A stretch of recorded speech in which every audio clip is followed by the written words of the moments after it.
মানে ভোলা যায় না ভাই। বুঝতে পারতেছেন যে এত বছর পরও আমি সেই মাঠের কথা বলছি আপনাদেরকে। একটু যদি একটা মাঠের গন্ধ, মাঠের ঘাসের গন্ধ এমন যে আপনার 20, 25, 30 বছর আগের ঘটনা এখনও প্রতিবার প্রতিক্ষণ মনে পড়ে।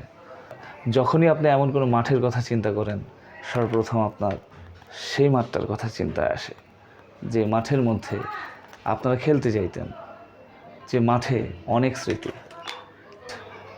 আনসার ক্যাম্পে ক্রিকেট খেলার মাঠ, ফুটবল খেলার মাঠ, আমাদের দৌড়াদৌড়ি, লাফালাফি, দাপাদাপি করার মাঠ। চলেন আমরা একটু স্মৃতির গভীরে চলে যাই। ড্যামরা কোনাপাড়া, আর যদি এভাবে বলি, আনসার ক্যাম্প, বাঁশের পোল, কোনাপাড়া, মাতোয়াইল, ড্যামরা, ঢাকা, তাইলে পরে মনে হয় চিঠিপত্রের মতো করে মিলে। একটা সময় ছিল আমরা কোনাপাড়াতে বড় হয়েছি। ওই যে কোনাপাড়ার একটা মেন খাল আছে, যেটা এখন হচ্ছে আপনাদের যে ঢাকা শহরের মানুষ যেখান থেকে হচ্ছে আমরা পানি নেই। অনেক জায়গার পানির সোর্স আছে যে শীতলক্ষা থেকে নেওয়া হয়, আমাদের এই যে কোনাপাড়ার যে খাল, ক্যানেল, সেখান থেকে নেওয়া হয়। আচ্ছা, তো মেন খালের পরে হচ্ছে আপনার এই পাশে হচ্ছে কোনাপাড়া, এই পাশে হচ্ছে ধামরিকপাড়া, যেটা হচ্ছে সিটি অয়েল মিল বা আপনার তীর মার্কা সয়াবিন তেলের যে এটা রাস্তার এই পাশে, আর এই পাশে হচ্ছে কোনাপাড়া। তো এই পাশ দিয়ে গেলে ওই একটা খাল থেকে আবার দুইটা মিনি খাল হয়েছে। তো দুইটা মিনি খালের মাঝখান দিয়ে একটা রাস্তা গেছে, রাস্তায় যে মোমিনবাগ চৌরাস্তায় যে আটকাইছে, আর হাতের বামে চলে গেল আলামিন রোড, যেটার আগের নাম চুঙ্গির পাড়। তো আমরা হচ্ছে চুঙ্গির পাড়ের ছেলে পেলে, বর্তমান হচ্ছে আলামিন রোড। তারপর আছে হচ্ছে আপনার হিজবুল্লাহ রোড, আমাদের বাসার পরের মানে আমাদের বাসার ওয়াল শেষ, দেয়াল শেষ, সীমানা শেষ, তারপর Hezbollah road, modern road, ideal road, ওইখানে শাহজালাল রোড। তারপর হচ্ছে আমাদের কামরাঙ্গীচরের মতো করে এখানে কমিউনিটি সেন্টার রোড আছে, ওইটা শাহজালাল রোড মেবি। তারপর নুরানি মসজিদ রোড, হ্যাঁ, শাহপরান রোড, এরকম অনেক রোড আছে। ডগাইট, পাড়া ডগাইট, নতুন পাড়া, এমন এমন অনেক জায়গায় আছে। আর জায়গায় জায়গায় খেলার মাঠ ছিল, টাইটানিক মাঠ ছিল, আমাদের বালুর মাঠ ছিল। কিন্তু সব থেকে মানে ভোলা যায় না ভাই। বুঝতে পারতেছেন যে এত বছর পরও আমি সেই মাঠের কথা বলছি আপনাদেরকে। একটু যদি আমি কল্পনা করি, মাঠ থেকে রাস্তাটা অনেক উঁচু, যে মেন রোড, ঢাকা সিলেট মহাসড়ক, অনেক উঁচু। ওইখান থেকে আপনার গাড়ি যাইতো। এরপর হচ্ছে আমাদের ক্যানেলের পর আরেকটা রাস্তা, এরপর হচ্ছে একটু ঢালু, তারপর হচ্ছে আমাদের আনসার ক্যাম্পটা। এটা একটা বড় একটা প্রজেক্ট ছিল, মেবি স্টান হাউজিং বা কোনো হাউজিং প্রকল্পের। তো ওই সময়টা ঘাসের ময়দান ছিল, আর জায়গায় জায়গায় দু একটা বাড়ি ছিল।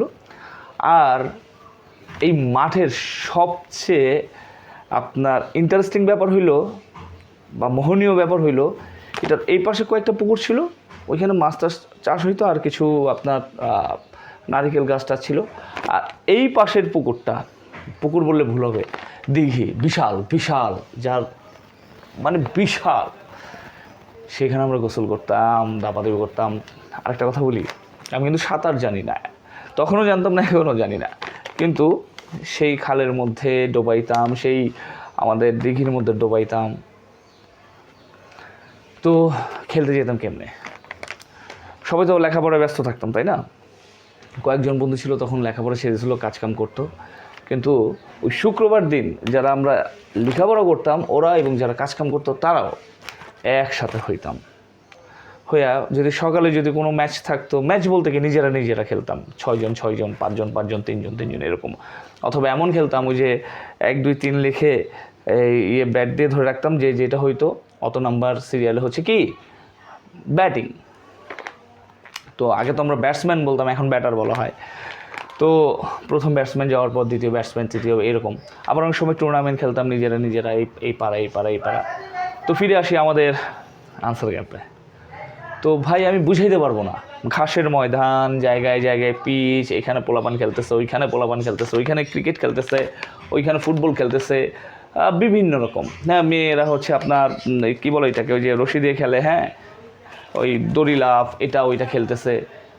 আর পরিবেশ, আপনারা ওই যে ল্যান্ডস্কেপ কিছু আপনার পোর্ট্রেট দেখেন না, কি সুন্দর ঘাসের ময়দান, কিছু ফুল গাছ আছে, কিছু ঘাস আছে, হ্যাঁ, কিছু বাড়িঘর আছে। আমরা অনেক সময় ক্যানভাসে আঁকি না গ্রামের দৃশ্য, অ্যাজ লাইক অ্যাস। কেমনে ভুলি বলেন, কেমনে ভুলি? আমাদের 3টে স্টাম্প এমনি গাইডে রাখতাম, আর আরেকটা 4টে স্টাম্প থাকতো আমাদের। 3টে স্টাম্প হচ্ছে আপনার ওই যে ব্যাটসম্যান যেখানে দাঁড়াবে ওইখানে, আর বলিং মানে যেখান থেকে বলিং করবে আম্পায়ার দাঁড়াবে ওইখানে একটা স্টাম্প থাকতো। এটাই আমাদের এলাকার রুলস। যারা 90s পোলাপান আছেন বুঝবেন। ট্যাপ টেনিস দিয়ে খেলতাম। ডিআরের কস্টেপটা সেই সময় হচ্ছে আপনার 2য় শ্রেণীতে চলে গেছিলো। এখন ডিআরের কস্টেপ পাওয়াই যায় না, মানুষ খুঁজে পাওয়া যায় না। আমরা তখন হচ্ছে ওসাকা ব্যবহার করতাম, সাদা রঙের কস্টেপ ব্যবহার করতাম, ওইটাতে আবার গ্রিপ দিতাম, অনেক ধরনের কাহিনী কিচ্ছা হইতো। তো ক্রিকেট খেলতাম, ফুটবল খেলতাম আনসার ক্যাম্পের মধ্যে। খেলাধুলা শেষে ডোবাইতাম, ওই যে দিঘির মধ্যে ডোবাইতাম, আনসার ক্যাম্পের দিঘির মধ্যে ডোবাইতাম। আর ডোবানো শেষে চোখ টোক লাল টাল করে বাসায় যাওয়ার প্ল্যান করতাম। সকলে যেতাম ঠিক জুম্মার আজান দেওয়ার কিছুক্ষণ আগে বাসায় পৌঁছাতাম। আর যদি জুম্মার নামাজের পর যাইতাম, দুপুরের দিকে যাইতাম। দুপুরের দিকে বলতে 3টার দিকে। বাসার দিকে যাইতো প্রায় আধা ঘন্টার মতো সময় লাগতো, হেঁটে যাইতো 4-5 কিলোমিটার দূরে। তো ওইখানে হচ্ছে আপনার 3টা থেকে আসর নামাজ পর্যন্ত হচ্ছে আপনার করতে পারতাম। আমাদের বাড়ির একটা রুলস ছিল যে তুমি যেখানেই থাকো, দুনিয়ার যে প্রান্তেই থাকো না কেন, মাগরিবের আগে বাসায় আসতে হবে। আজান দিছে, আজান দেওয়ার পরও তোমার আগে চেহারা দেখাইতে হবে বাসায়, দেন তুমি আবার মসজিদে নামাজ পড়ো, তারপর আসো। এটা আমাদের বাসার রুল ছিল, মানে সন্ধ্যার আগে বাসায় আসতে হবে। তো এই ছিল আনসার ক্যাম্প।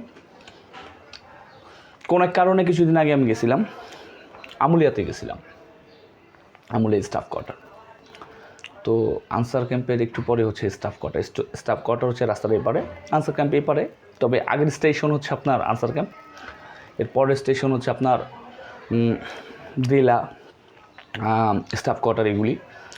তো অনেকে দিলা বলে, কাগজ কলমে দিলা। তো তাকাইলাম যখন আমি যাচ্ছিলাম গাড়ি দিয়ে আনসার ক্যাম্প এবং স্টার্ন হাউজিংয়ের যেই প্রকল্প ছিল ওইখানে তাকাইলাম। প্রথমে স্টার্ন হাউজিং দেখলাম, বিশাল গেট হয়ে গেছে, চেনা যায় না। এরপর আনসার ক্যাম্পের দিকে তাকাইলাম, বুকটা ধূপ করে উঠছে। মানে আমি উন্নতির বিরুদ্ধে না, বাড়িঘর হবে, শহর হবে, কিন্তু আমি আমার ওই যে ছোটোবেলার স্মৃতিকে জীবন্ত করতে চাই। এটা তো আমার স্মৃতি, তাই না? আমি ছোটোবেলায় যেমন দেখছি আনসার ক্যাম্প, ওইটাই আমার কাছে ভালো লাগে। এখন যতই আধুনিক হোক, অনেক বড় বড় বিল্ডিং, হাই রেজ বিল্ডিং হয়ে গেছে, 10-15 তলা বিল্ডিং হয়ে গেছে, খুব সুন্দর পরিপাটি এলাকা হয়েছে। যারা আগে দেখে নেয় আনসার ক্যাম্প, তারা এখন যদি যায় তারা বলতে পারবে না কেমন নির্মল পরিবেশের একটা জায়গা ছিল। এখন আপনারা ঘুরতে যান না অনেক বোটানিক্যাল গার্ডেনে, তারপর হচ্ছে আপনারা অনেক জায়গায় ঘুরতে যান, সবুজ শ্যামল নির্মল পরিবেশ, ওইটা এরকম ছিল। এখন দালান কোঠা হয়ে গেছে, অনেক কিছু হয়ে গেছে। তো আপনাদের যদি এমন গল্প থাকে আমার এই গল্পের মতো, কোনো একটা মাঠ, ঘাট, পথ, প্রান্ত নিয়ে আপনার স্মৃতির মধ্যে এখনও আছে, আপনি আমাদের কাছে শেয়ার করতে পারেন, আমাদের সাথে শেয়ার করতে পারেন। কমেন্ট সেকশন খোলা আছে, আপনি জানাতে পারেন আপনার কথাগুলো।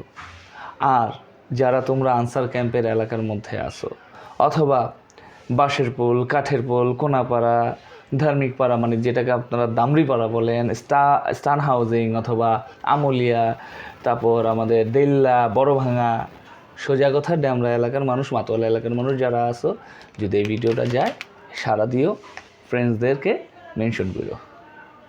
নেক্সট ভিডিও দেখার আমন্ত্রণ রইল। ভালো থাকবেন। ফি আমানিল্লাহ।